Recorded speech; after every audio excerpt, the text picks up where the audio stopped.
Madam வணக்கம் madam. வணக்கம் sir. Madam நம்ம இன்னைக்கு எதை பத்தி பார்க்கலாம் அப்படின்னா, ரித்தன்யாவோட தற்கொலை வழக்குல வந்து அவருடைய கணவர் கவினுக்கு வந்து ஜாமீன் கிடைச்சிருக்கு. ஆனா அவங்க அப்பா அம்மாவுக்கு ஜாமீன் கிடைக்கல அப்படிங்கிற மாதிரி சொல்றாங்க. அதை பற்றிய தகவல் என்ன மேடம்? அதுவும் இல்லாம நம்ம சேனலை சப்ஸ்கிரைப் பண்றதுக்கு நீங்க தயவு செஞ்சு கொஞ்சம் சொல்லுங்க. ஃபர்ஸ்ட் ஆஃப் ஆல் அனைவருக்கும் வணக்கம். எல்லாரும் நம்மளோட சேனல் ஏவி நெல்லை மீடியாவை சப்ஸ்கிரைப் பண்ணியிருக்கீங்க, ரொம்ப நன்றி. இன்னும் யாரெல்லாம் ஏவி நெல்லை மீடியாவை சப்ஸ்கிரைப் பண்ணாம நம்ம வீடியோஸ் பார்த்துட்டு இருக்கீங்களோ சப்ஸ்கிரைப் பண்ணிட்டு பாருங்க, ஓகேவா? ஸோ இப்போ நம்ம விஷயத்துக்கு போகலாம். நம்ம திருப்பூர் சம்பவம், ரித்தன்யா தற்கொலை வழக்கு, அது வந்து பாத்தீங்க அப்படின்னா இப்போ ஜாமீன் வந்து கிடைச்சிட்டு அப்படின்னு சொல்லிட்டு ஒரு 2-3 நாளா பரபரப்பா தகவல் வந்தது. அதன் அடிப்படையில பாத்தீங்கன்னா இப்போ ரித்தன்யாவோட கணவர் கவினுக்கு மட்டும்தான் ஜாமீன் கிடைச்சிருக்கு. சோ அவங்க மாமனார் மாமியாருக்கு கிடைக்கல. எதனால அப்படின்னு பாத்தீங்க அப்படின்னா இப்ப வந்து பாஸ்போர்ட்டை வந்து சப்மிட் பண்ண சொல்லியிருக்காங்க. இப்ப கவின் மட்டும்தான் சப்மிட் பண்ணியிருக்காரு, ஏன்னா அவருக்கு மட்டும்தான் பாஸ்போர்ட் இருந்திருக்கு, அவங்க அம்மா அப்பாவுக்கு இல்ல. சோ அதன் அடிப்படையில பாத்தீங்கன்னா அடுத்து அபிடவிட் போட்டு இந்த மாதிரி அவங்களோட ரீசன்ஸ், ப்ராப்பர் எவிடன்ஸ் எல்லாம் சப்மிட் பண்ணி இந்த மாதிரி எதனால அவங்க வந்து பாஸ்போர்ட் வைக்கல, அவங்களுக்கு இல்ல, அந்த காரணங்களை சொல்லி அதுக்கப்புறம் ப்ராப்பரா ப்ரொசீட் பண்ணி அடுத்து அவங்களுக்கு ஜாமீன் கிடைச்சிரும். ஃபர்ஸ்ட் ஆஃப் ஆல் கவின் வந்து வெளியே வந்திருக்காரு, இனி அடுத்து அவங்க அம்மா அப்பாவுக்கு இல்ல மேடம், இப்போ இதை பொறுத்த அளவுல பாஸ்போர்ட் இல்ல. ஸோ பாஸ்போர்ட் இல்ல அப்படிங்கறத வந்து அவங்க கோர்ட்டு தரப்புல நிரூபிச்சிருப்பாங்க. உடனே அப்போ பெயில் வந்து கிராண்ட் ஆயிருக்கணும்ல, எதனால இது பண்ணிருப்பாங்க? சார் இப்போ நீங்க இல்லன்னு கோர்ட்ல என்கிட்ட இல்ல அப்படின்னா நம்பவும் மாட்டாங்க, சரியா? அதுக்குன்னு ப்ராப்பரா நம்ம அபிடவிட் மூலமா சப்மிட் பண்ணி ப்ராப்பர் ரீசன்ஸ், அதுக்குள்ள ப்ரூஃப் எல்லாமே வைக்கணும். பாஸ்போர்ட் ஆபீஸ்ல ஒரு என்ஓசி எல்லாம் எடுத்து ப்ரொசீஜரா வைக்கணும். அங்க சும்மா அங்க போயிட்டு யுவர் எங்க கிட்ட பாஸ்போர்ட்டே கிடையாது அப்படின்னு சொன்னாலும் விட மாட்டாங்க. அதுக்குன்னு ப்ராப்பரா ப்ரொசீஜர் இருக்கு, நம்ம லீகலா அட்வொகேட் மூலமா மூவ் பண்ணி தான் அது வைக்க முடியும். சோ அது மட்டும் இல்ல, இப்ப எதனால பாஸ்போர்ட்டை வந்து கண்டிப்பா சப்மிட் பண்ணணும் அப்படின்னு சொல்றாங்க அப்படின்னா, நிறைய வழக்குகள்ல என்ன பண்றாங்கன்னா அக்யூஸ்ட் வந்து இப்போலாம் இந்த நம்ம ஐலாண்டு சின்ன சின்ன தீவுகள்லாம் அங்கங்க நிறைய ஃபிளரிஷ் ஆயிடுச்சு. நம்ம அந்த டிராவல் அண்ட் டூரிசத்துல பார்த்தாலே தெரியும், பயங்கர அந்த மாதிரி ஏரியாஸ் எல்லாம் பயங்கரமா இது பண்ணிட்டாங்க. அது மட்டும் இல்ல, ஒரு 5 to 10 crores நல்லா கிடைக்குச்சு. இப்ப ஒரு சின்ன சின்ன ஒரு ரெசிடென்சியல் ஏரியா மாதிரி கிடைக்குது. சோ என்ன பண்றாங்க, நிறைய பேர் கிரைம், அதாவது கொஞ்சம் இவங்க வந்து கொஞ்சம் வெல் செட்டில்டு ஃபேமிலி மாதிரி தெரியுது. இப்ப மிடில் கிளாஸ் அந்த மாதிரினா கூட நமக்கு அந்த தாட் வராது யாருக்கும். சோ இவங்க நல்ல வெல் செட்டில் ஃபேமிலி, 1000 கோடிக்கு சொத்தே இருக்கு, அந்த மாதிரிலாம் தகவல் வருது. சோ அவங்க ஒரு 10 கோடி 15 கோடிக்கு எங்கேயாவது வாங்கிட்டு 3 பேரும் தலைமறைவாகலாம் பாசிபிலிட்டிஸ் இருக்கு, இப்ப உள்ள காலத்துல சொல்றேன். சோ அதுக்கப்புறம் அவங்கள போய் எங்க போய் வலை போட்டு எப்படி தர முடியும்? சோ கேஸ் வந்து ப்ரொசீடிங்ல இருக்குல்ல. சோ அதனால முடிச்சுட்டு தான் அவங்க அடுத்த நடவடிக்கை எங்கனாலும் போக முடியும். அதனாலதான் ஃபர்ஸ்ட் ஸ்டெப்பா பாஸ்போர்ட்டை வந்து இது பண்ணணும், சப்மிட் பண்ணணும்னு சொல்லி கேட்டிருக்காங்க. ஓகே மேடம், இப்போ இந்த ரித்தன்யா கொலை வழக்கை தற்கொலை வழக்கை பொறுத்தளவுல இதுல வந்து டவுரிங்கிறது ஒரு மேட்டராவே இன்க்ளூட் பண்ணல அப்படிங்கிற மாதிரி சொல்றாங்க. அதை பற்றி தகவல் என்ன மேடம்?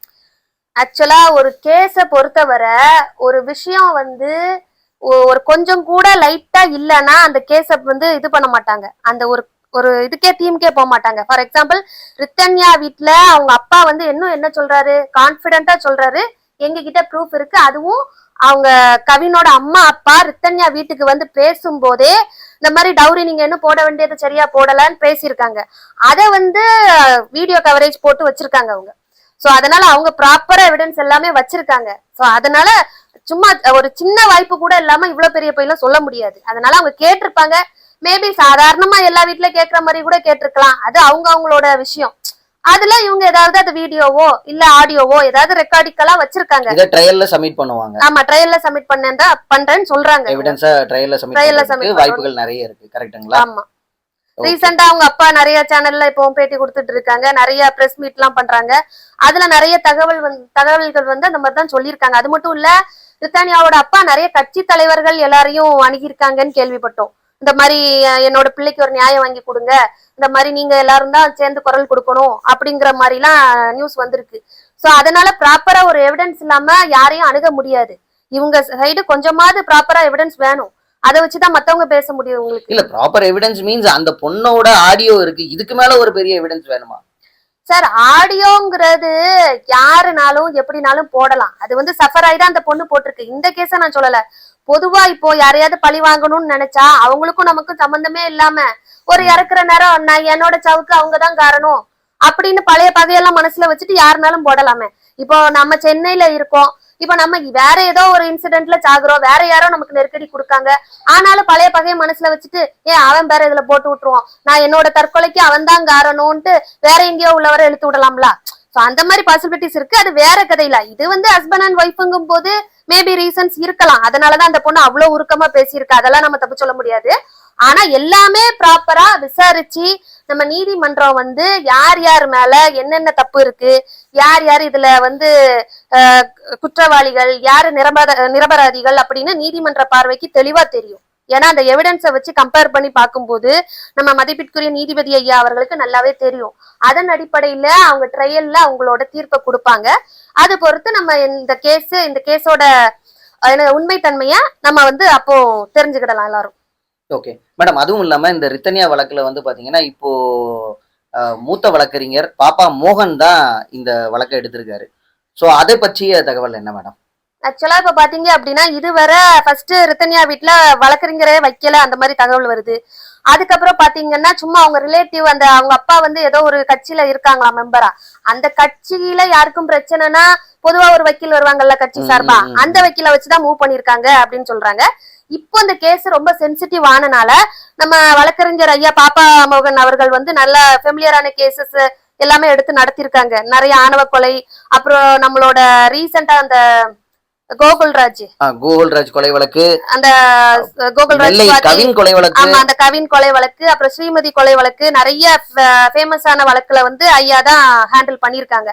சோ அதன் அடிப்படையில அவங்க ரித்தன்யாவும் நல்ல வெல் செட்டில்டு ஃபேமிலி, கொஞ்சம் நிறைய பேர் சொல்லி இப்போ நம்ம ஐயா கிட்ட வந்திருக்காங்க, பாப்பா மோகன் ஐயா கிட்ட. ஓகே, இந்த வழக்குல நியாயம் கிடைக்கிறதுக்கு வாய்ப்புகள் இருக்கா? கண்டிப்பா வாய்ப்புகள் இருக்கு. ஏன்னா நம்ம வந்து இப்ப உள்ள இதுல ஆதாரங்கள்லாம் சும்மாலாம் கிடையாது. அந்த பொண்ணு வந்து சாகுற தருவாயில நான் செத்தாலும் பரவாயில்ல, ஆனா என்னோட இந்த நிலைமைக்கு காரணமானவங்களுக்கு வந்து தண்டனை கொடுக்கணும் அப்படிங்கிற ஒரு அடிப்படையில தான் அந்த மாதிரி தகவலை வந்து தெரிவிச்சுட்டு போயிருக்கு. சோ அதை வந்து சும்மா அப்படி விட்டுற முடியாது லேஸ்ல. ஏன்னா எவ்வளவு தூரம் துடிச்சு மனசளவுல நான் என்ன சொல்ல வரேன், என்னவோ இருந்துட்டு போட்டோம். இப்போ நிறைய கான்ட்ரவர்சி அந்த பொண்ணை பத்தி வருது, 3 சிம்காங்க, அப்புறம் அப்படிங்காங்க இப்படிங்காங்க, ஏதோ நிறைய யூடியூப் சேனல்லாம் அந்த பொண்ணை பத்தி தப்பு தப்பா பேசிட்டு இருக்காங்க. சோ நான் என்ன சொல்ல வரேன், என்னவோ இருந்துட்டு போட்டோம், என்னவோ பாசிட்டிவோ நெகட்டிவோ. ஏன்னா எல்லாருமே no one is perfect now. எல்லார்கிட்டயுமே ஒரு நல்ல குணம் இருந்ததுன்னா ஒரு கெட்ட குணமும் இருக்கும். சோ அதனால எந்த மனுஷனும் உத்தமனும் கிடையாது, எந்த மனுஷனும் நல்லவனும் கிடையாது இப்ப உள்ள உலகத்துல சொல்றேன் நானு. சோ அதனால என்னவோ இருந்துட்டு போட்டோம், அந்த பொண்ணு கொஞ்சம் சென்சிட்டிவா இருந்துட்டு போட்டோம், அந்த பொண்ணு கொஞ்சம் பயந்த சுபாவமா இருந்துட்டு போட்டோம், இம்மெச்சூரா என்னவோ இருந்துட்டு போட்டோங்க. நான் என்ன சொல்ல வரேன், at the end of the day உங்களுக்கு பிடிக்கலன்னா டிவோர்ஸ் பண்ணிட்டு போயிருக்க வேண்டியது தானே.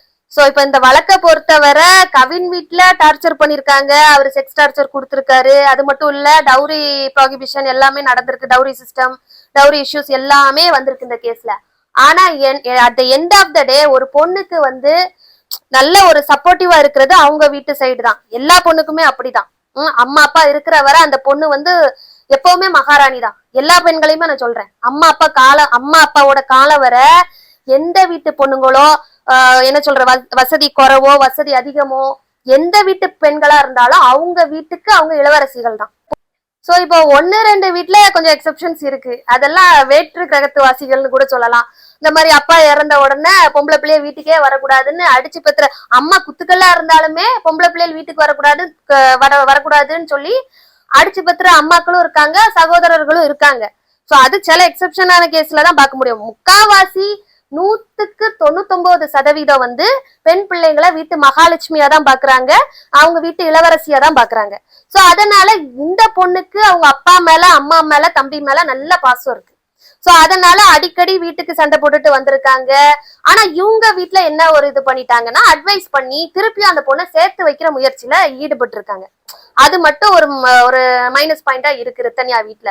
மத்தபடி அவங்க வேற ஒண்ணும் பிள்ளைய இது பண்ணல. அந்த பொண்ணு நல்லா வந்து என்ஜாய் பண்ணிட்டு தான் போயிருக்கு, வீட்டுல சந்தோஷமா இருந்திருக்கா அம்மா அப்பா கூட எல்லாம். அந்த மாதிரி அப்பா கூட எல்லாம் லாங் டிரைவ் எல்லாம் போவாங்களாமே, அவங்க அப்பா அன்னைக்கு பேட்டியில சொல்லியிருக்காருல்ல. சோ இன்னுமே அந்த அளவு ஃப்ரீடம் கொடுத்திருக்காங்க வீட்டுல.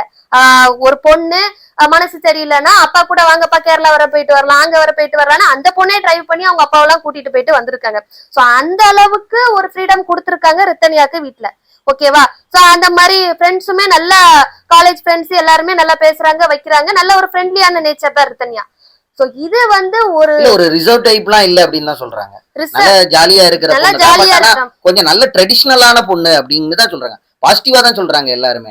ஆனா இத பத்தி ரித்தன்யாவை நெகட்டிவா சொல்றதுக்கு என்ன மேடம் இருக்கு?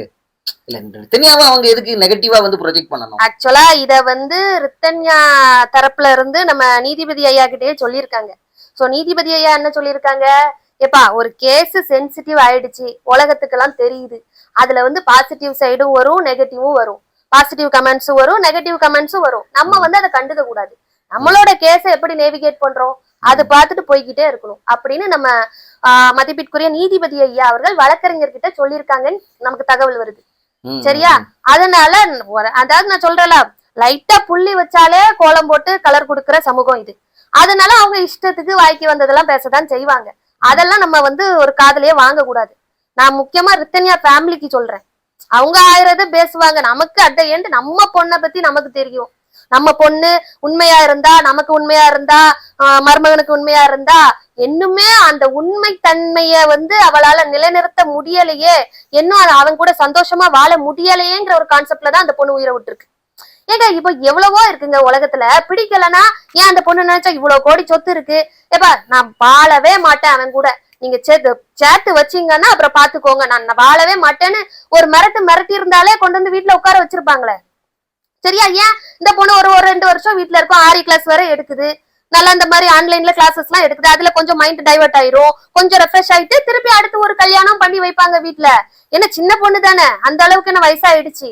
சோ அது அந்த மாதிரி நல்லா படிச்ச பொண்ணாவும் இருக்கு, நல்லா வசதியும் இருக்கு, வீட்டுல வந்து பேரண்ட்ஸ் வந்து இது பண்ணிருக்காங்க.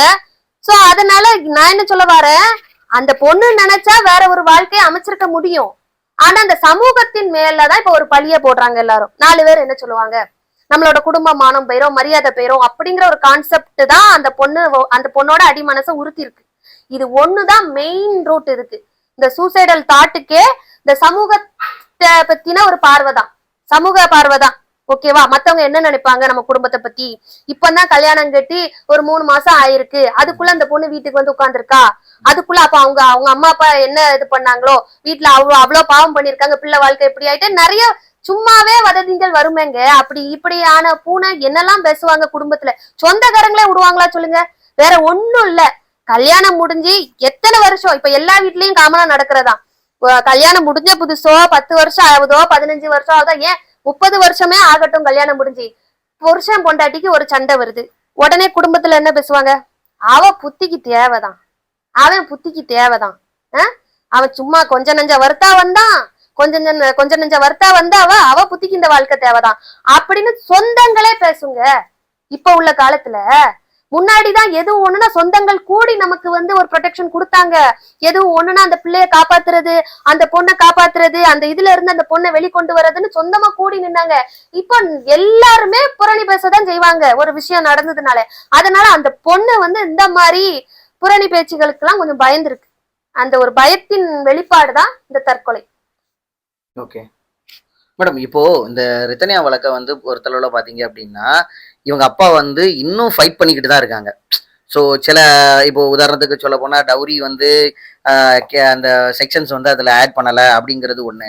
2வது வந்து பாத்தீங்கன்னா, அவங்க தரப்புல கொடுத்த நகைகளா இருக்கட்டும், இந்த காரா இருக்கட்டும், மத்த எதுவுமே இன்னும் இவங்களுக்கு ரெக்கவர் ஆகல அவங்க அப்பாவுக்கு அப்படிங்கிறதையும் சொல்றாங்க. ஸோ அதுல அதுல என்ன டிஃபிகல்டிஸ் இருக்கு மேடம், அது அவங்க ரிட்டர்ன் பெறுறதுக்கு? ஆக்சுவலா இப்ப வந்து இதுல வந்து நம்ம கொஞ்சம் நியாயமா சொல்லணும். என்னன்னு பாத்தீங்க அப்படின்னா 3 பேருமே உள்ள இருக்காங்க. இப்ப வந்து ரெக்கவரி பண்ணி கொடுக்கணும்னா அந்த லேடி, அவங்க அம்மா அப்பா, கவின் எல்லாரும் வந்துதான் எங்க என்னென்ன இருக்கு டாக்குமெண்ட்ஸோ, ஒருவேளை அவங்க அப்பா ரித்தன்யா அப்பா ரியல் எஸ்டேட் எல்லாம் பண்றாங்க, டாக்குமெண்ட்ஸாவும் கொடுத்துருக்கலாம் இடங்களை. சோ அந்த டாக்குமெண்ட்ஸ் எல்லாம் எங்க இருக்கு, அப்புறம் நகைகள் எங்கெங்க இருக்கு, எல்லா பணங்கள் எங்கெங்க, பணங்கள்லாம் அவங்க செலவழிச்சிருப்பாங்க. இப்ப பெரட்டி எடுத்து கொடுக்கணும்ல.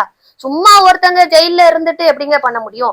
என்னதான் வழக்கறிஞர் வச்சாலும் அவங்க போய் பொறுப்பா பண்ண முடியுமா? அதை சொந்தத்துல யாரை நம்பி கொடுக்க முடியும் சொல்லுங்க?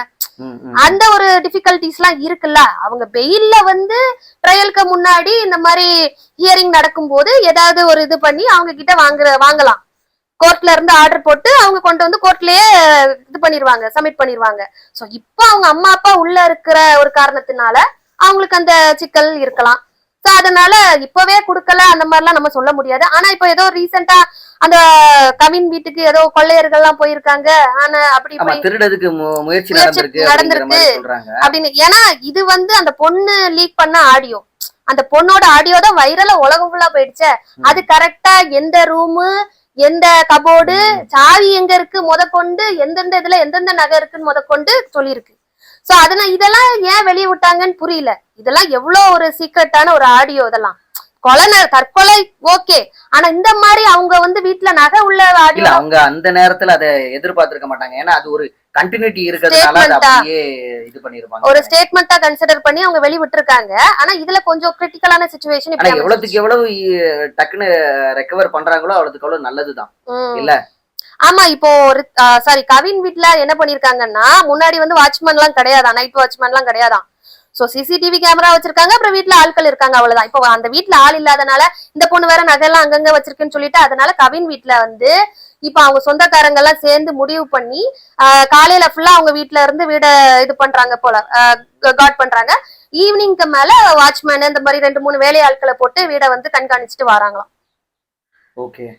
ஸோ பட் இந்த வழக்கு வந்து இன்னும் அடுத்தடுத்த போக்குக்கு போகும்போதுதான் இதோட உண்மையான நிலவரம் தெரிய வரும். ஆமா, இப்போதைக்கு அவங்க அம்மா அப்பா இன்னும் வரல வெளியில. கவின் வந்திருக்காரு.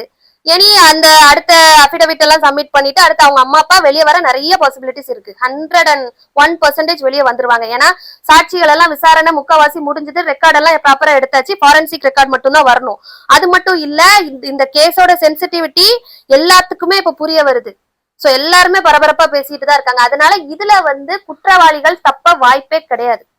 சோ அந்த ஒரு இதை நம்ம காமனா எல்லாரும் புரிஞ்சுக்கணும். Okay okay. பயனுள்ள தகவல்களை பகிர்ந்ததுக்கு நன்றி மேடம். நன்றி சார்.